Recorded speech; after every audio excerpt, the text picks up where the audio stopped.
bem quinto ano, aqui é a Prof. Rafa. Em primeiro lugar, eu queria dizer que eu estou com muita saudade de vocês, que logo nós estaremos juntos novamente.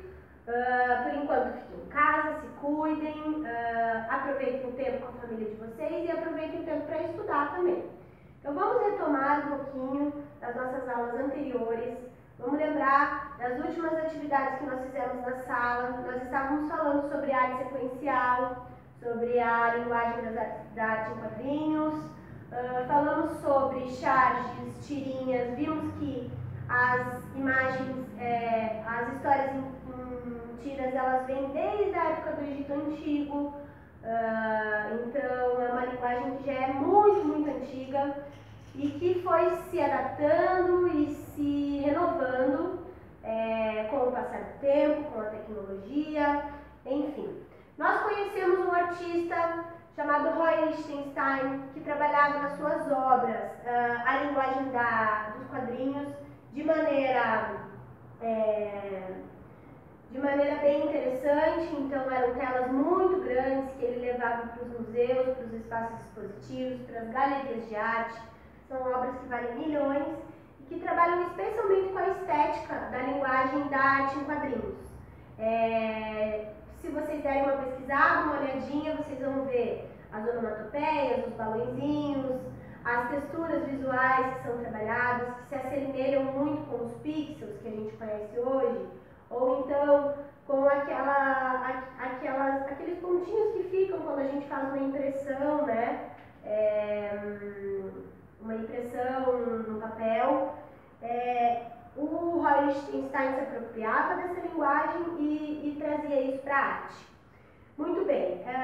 E aí hoje, pessoal, a gente vai falar um pouquinho sobre outras formas de se fazer arte sequencial.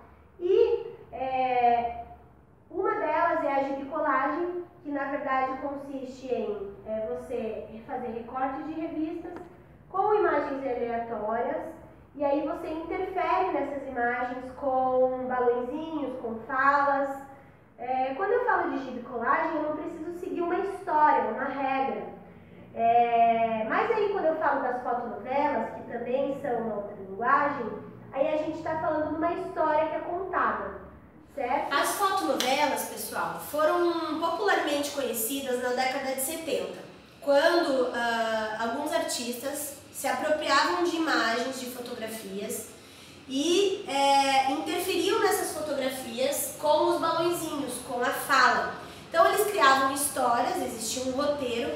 Essas fotonovelas elas eram divulgadas nas revistas, nos impressos da época. Então às vezes uma tiragem que podia ser semanal ou então mensal. E aí as pessoas iam acompanhando essa história através das fotonovelas, que são esses quadrinhos. Então percebam que eles não são desenhados digitalmente, eles são feitos através da técnica da colagem, que nada mais é que fazer um recorte, colar no papel e interferir lá, pode ser ou com um desenho ou com, no caso, com os balõezinhos com as escritas, certo?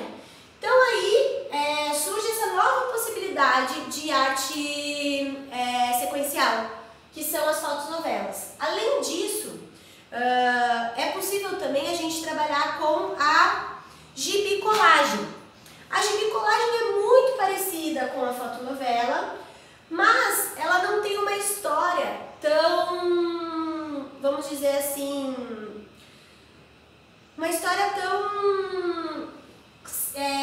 contínua, certo? Ela pode ser mais aleatória. Então, eu vou lá, eu pego uma imagem lá na apostila de vocês, na página 17, vocês têm um exemplo. Eu pego lá uma imagem aleatória de uma pessoa lá no ponto de ônibus, escrevo lá, quando essa chuva vai passar? Aí, outra imagem, que chuva? Aí a menininha lá, eu adoro chuva. Então, todo mundo está falando sobre chuva, mas são imagens distintas, não são imagens que têm uma sequência, como as da fotonovela. São imagens mais aleatórias. A técnica é a mesma, e no caso das fotonovelas, elas geralmente eram impressas em preto e branco. Por quê? Por que em preto e branco, prof? Se nessa época já existia as tintas coloridas, porque o custo da impressão dessas revistas ele ficava menor se fossem impressas em preto e branco. Então, por esse motivo, a maioria das fotonovelas são PB, que a gente chama preto e branco. Se vocês observarem, derem uma olhada lá no Google, vocês vão ver uma infinidade de exemplos de fotonovelas que são muito legais e interessantes, certo?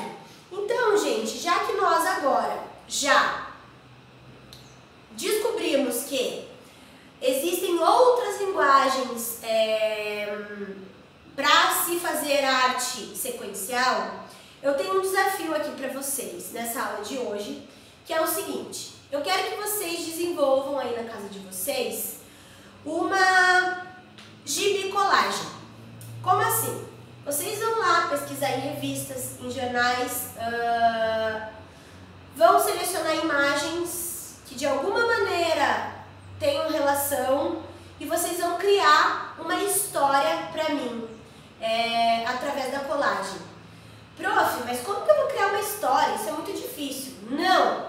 Algo simples, pessoal. Então, pensem aí em um tema, lembrem das aulas que nós tivemos em sala, daquelas historinhas que nós fizemos lá na nossa apostila, no nosso caderno de desenho, que eram pequenas tirinhas com começo, meio e fim, que a gente falava de passagem do tempo, etc. Algo bem simples, eu quero que vocês elaborem, interfiram lá com os balõezinhos, com as falas, criem uma história bem legal, bem leve, um diálogo bacana, e aí eu quero que vocês fotografem para a prof, mandem para a prof pelo WhatsApp lá ou pelo e-mail da prof. Rafa, que depois vai estar lá embaixo do vídeo. E lembrando que todas essas atividades valem pontos. Vamos imaginar que a gente está trabalhando em sala de aula, então vamos trabalhar com capricho, com atenção e vamos fazer um trabalho bem bacana, tá bom? Um beijo para vocês e até a próxima aula.